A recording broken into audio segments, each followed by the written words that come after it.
Good morning, dear Nigerians. My name is Mado Ajaja. I am the convener of Open Nigeria and Africa Unite and the anchor of Nigeria Now at ONN and the Nightingale Radio International from Houston, Texas, United States of America. Yes, I wanted to set the record straight because a lot of us are confused as Nigerians. Yes, and the confusion is far much more for our brothers and sisters in the north who are Muslims. Yes, I want to make a strong point. If you like, you can get angry, but the truth will never be swept away. We are Africans. I am a Nigerian. You are Nigerians like me. Unfortunately, we as the African people, we are fractured, not by our choice, but as a result of the greed of a few that created a huge market for slave trading. Yes, that saw the Arabs enslave us for 700 years. It's in history. Go and check it out. 700 years, Arab slavery. Okay? And during those 700 years, our ancestors who were forcibly removed from our land were taken through the Sahara deserts. Some were taken through the Nubian desert and deserts that dotted the area to the Arab world. During those 700 years, the male slaves, all the male slaves captured and sold into slavery by sadly our traditional rulers and traditional leaders at the time. We are castrated. They removed their testicles, their reproductive organs, so they could not impregnate Arab women and populate the Arab world with mixed blood of black people. Yes, 700 years, 700 years, 700 years of Arab slavery. All right, after the Arabs did their 700-year term, they put the Quran and Islam before us.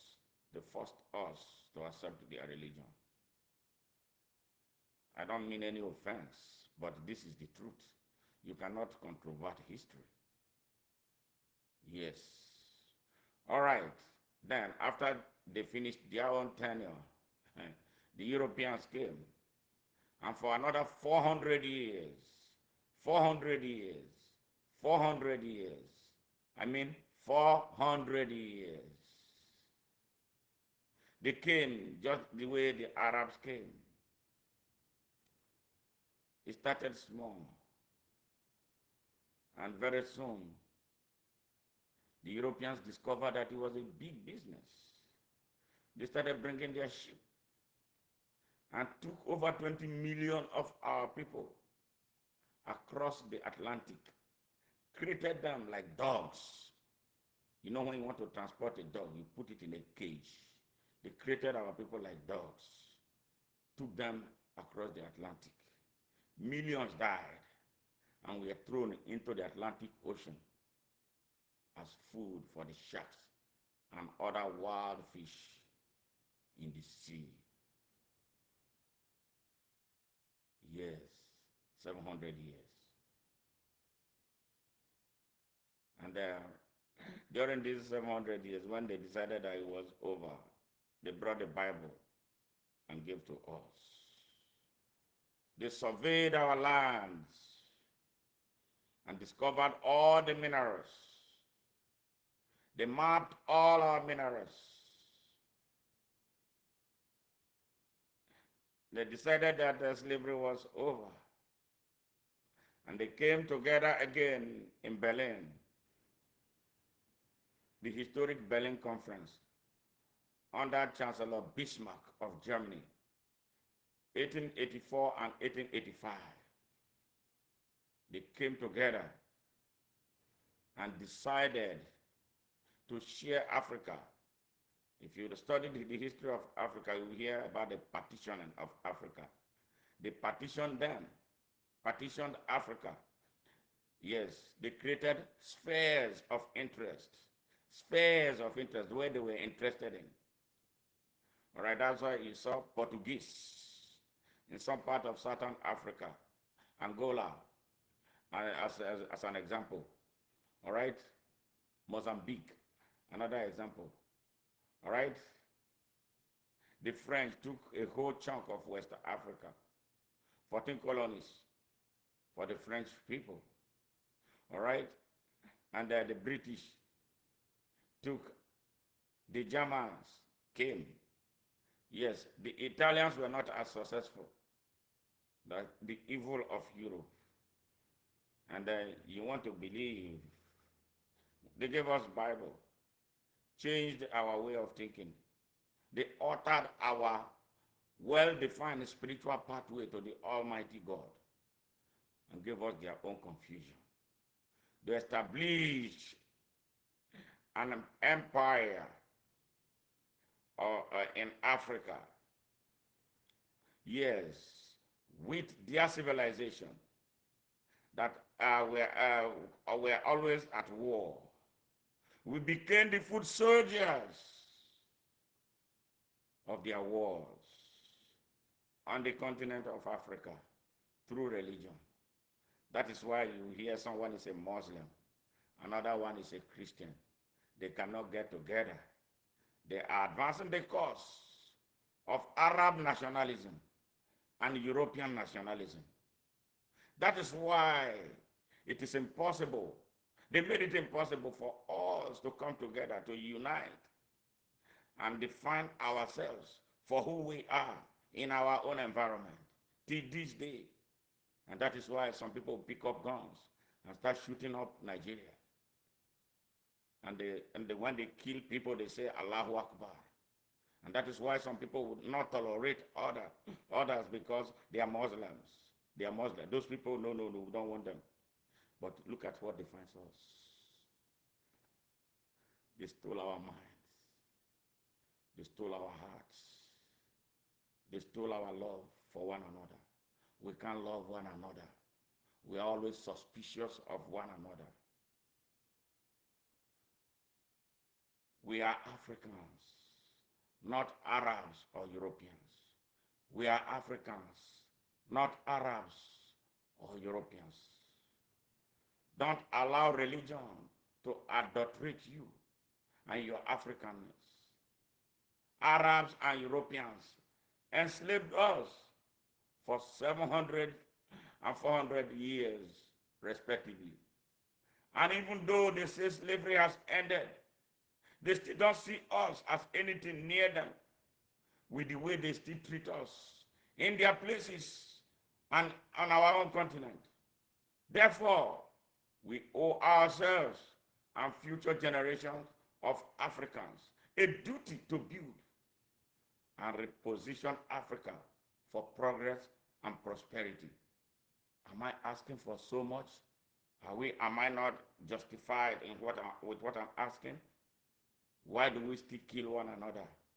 A couple of days ago, I made a post about what is actually trending.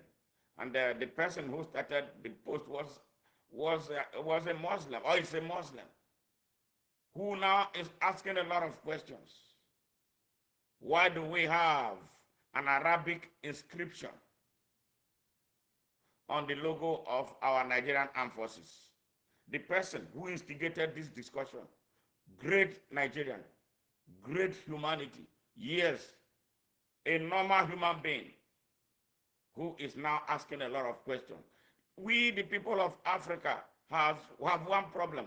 We never interrogate our environment. We don't interrogate anything. They tell us it's God. What is God? Nobody can question. Nobody can. And they silence us. You can't quite question God. Who said so? God did not tell us that we cannot question him. It is when we move that God moves. God moves with purpose. What is wrong with us? So when I reposted that, I rephrased it. Some young men, apparently from that place they call the north of Nigeria, Muslims, they took offense that why am I speaking English? What is the meaning of the Arabic inscription? I don't know the meaning. I am speaking English not because I want to. Who wants to speak English? The English that we speak, we are good at speaking it, but what has it helped us to do? Why have we not advanced? Just as I'm critical about colonialism, slavery, I am critical about Arabism and the rising Arab nationalism through Islamic religion.